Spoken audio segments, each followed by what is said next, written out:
2020년 11월 14일 새벽 설교입니다. 오늘 본문은 예레미야 42장 1절에서 22절입니다. 본문 읽기는 11절에서 22절까지만 읽도록 하겠습니다. 여호와의 말씀이라. 너희는 너희가 두려워하는 바벨론의 왕을 겁내지 말라. 내가 너희와 함께 있어 너희를 구원하며 그의 손에서 너희를 건지리니 두려워하지 말라. 내가 너를 불쌍히 여기리니 그도 너희를 불쌍히 여겨 너희를 너희 본향으로 돌려보내리라 하셨느니라. 그러나 만일 너희가 너희 하나님 여호와의 말씀을 복종하지 아니하고 말하기를 우리는 이 땅에 살지 아니하리라 하면, 또 너희가 말하기를 아니라 우리는 전쟁도 보이지 아니하며 나팔 소리도 들리지 아니하며 양식의 궁핍도 당하지 아니하는 애굽 땅으로 들어가 살리라 하면 잘못되리라. 너희 유다의 남은 자여, 이제 여호와의 말씀을 들으라. 만군의 여호와 이스라엘의 하나님께서 이와 같이 말씀하시되, 너희가 만일 애굽에 들어가서 거기에 살기로 고집하면 너희가 두려워하는 칼이 애굽 땅으로 따라가서 너희에게 미칠 것이요, 너희가 두려워하는 기근이 애굽으로 급히 따라가서 너희에게 임하리니 너희가 거기에서 죽을 것이라. 무릇 애굽으로 들어가서 거기에 머물러 살기로 고집하는 모든 사람은 이와 같이 되리니 곧 칼과 기근과 전염병에 죽을 것인즉 내가 그들에게 내리는 재난을 벗어나서 남을 자 없으리라. 만군의 여호와 이스라엘의 하나님께서 이와 같이 말씀하시되, 나의 노여움과 분을 예루살렘 주민에게 부은 것 같이 너희가 애굽에 이를 때 나의 분을 너희에게 부으니 너희가 가증함과 놀램과 저주와 치욕거리가 될 것이라. 너희가 다시는 이 땅을 보지 못하리라 하시리라. 유다의 남은 자들아, 여호와께서 너희를 두고 하신 말씀에 너희는 애굽으로 가지 말라 하셨고, 나도 오늘 너희에게 경고한 것을 너희는 분명히 알라.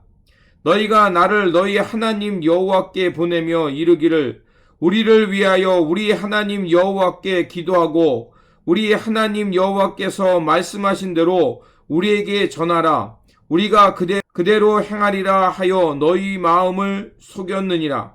너희 하나님 여호와께서 나를 보내사 너희에게 명하신 말씀을 내가 오늘 너희에게 전하였어도 너희가 너희 하나님 여호와의 목소리를 도무지 순종하지 아니하였은즉 너희가 가서 머물려고 하는 곳에서 칼과 기근과 전염병에 죽을 줄 분명히 알지니라.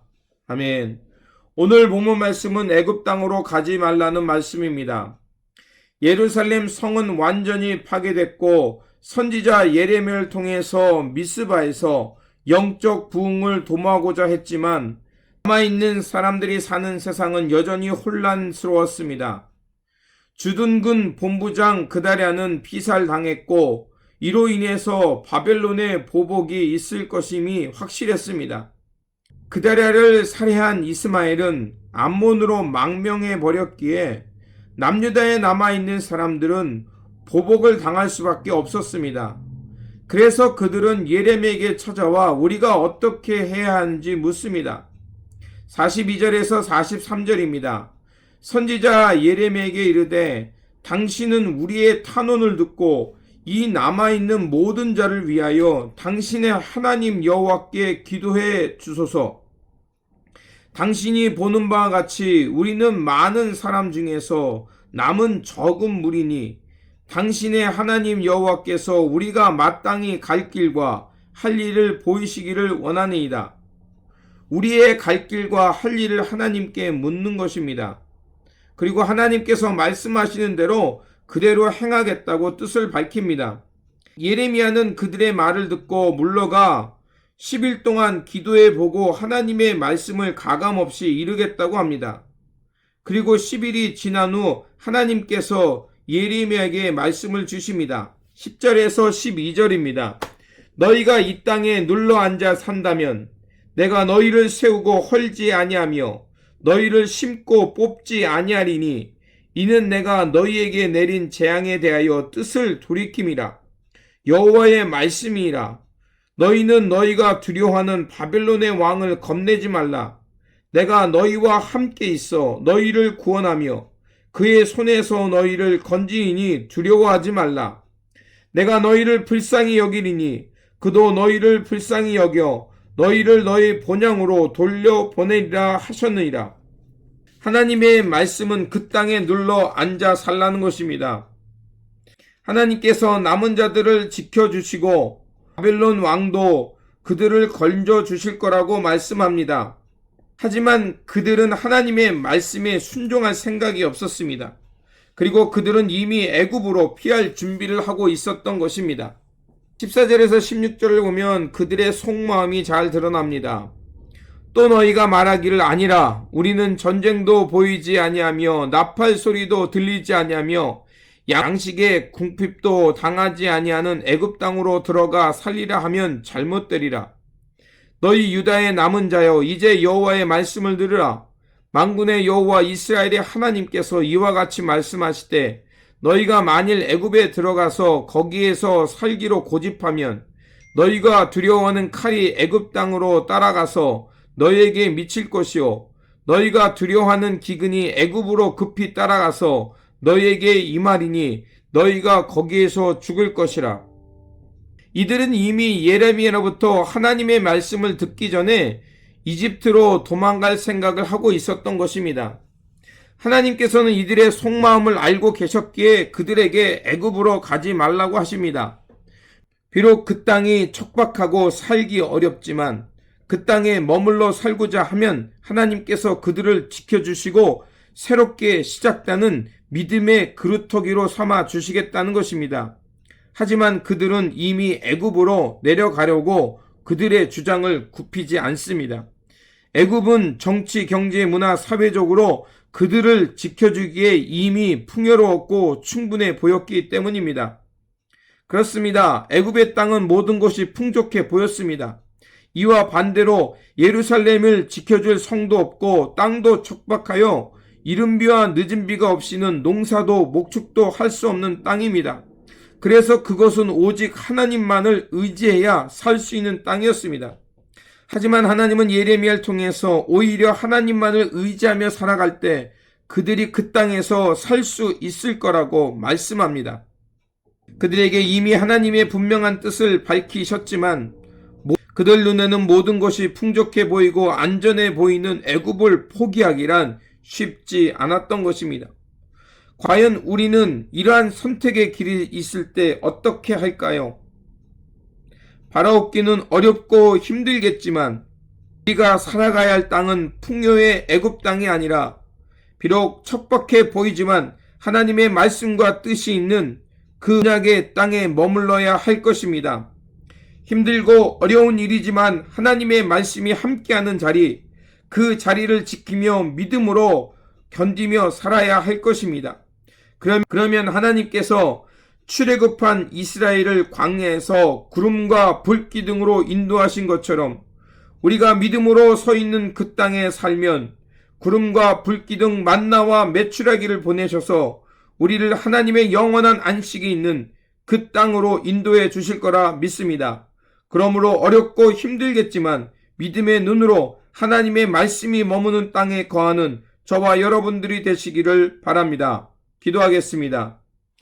믿음의 눈으로 하늘의 뜻을 따라 살기를 원하시는 하나님, 눈에 보이는 애굽을 따라 살지 말게 하시고 믿음의 눈으로 하나님의 말씀이 머무는 곳에 우리도 함께 거하게 하여 주시옵소서.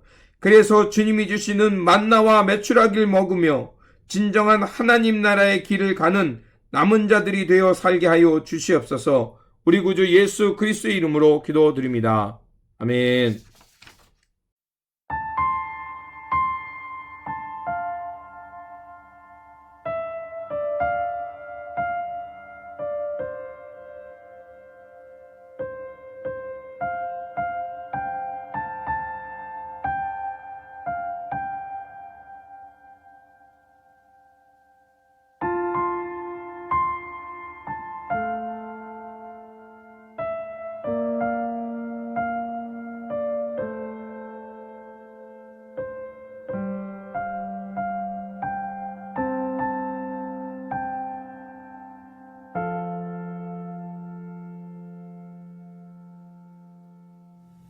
나 가나안 땅 귀한 성에 들어가려고 내 무거운 짐 벗어버렸네. 죄 중에 다시 방황할 일 전혀 없으니 저 생명 시냇가에 살겠네. 길이 살겠네. 나 길이 살겠네. 저 생명 시냇가에 살겠네.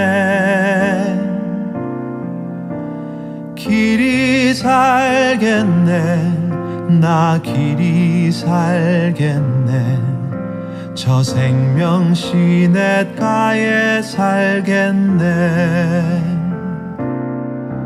그 불과 구름 기둥으로 인도하시니 나 가는 길이 형통하겠네. 그 요단강을 내가 지금 건넌 후에는 저 생명 시냇가에 살겠네. 길이 살겠네. 나 길이 살겠네. 저 생명 시냇가에 살겠네. 길이 살겠네. 나 길이 살겠네. 저 생명 시냇가에 살겠네. 내 주린 영혼 만나로서 먹여주시니 그 양식 내게 생명 되겠네. 이후로 생명 양식 주와 함께 먹으며 저 생명 시냇가에 살겠네. 길이 살겠네. 나 길이 살겠네. 저 생명 시냇가에 살겠네. 길이 살겠네. 나 길이 살겠네. 저 생명 시냇가에 살겠네.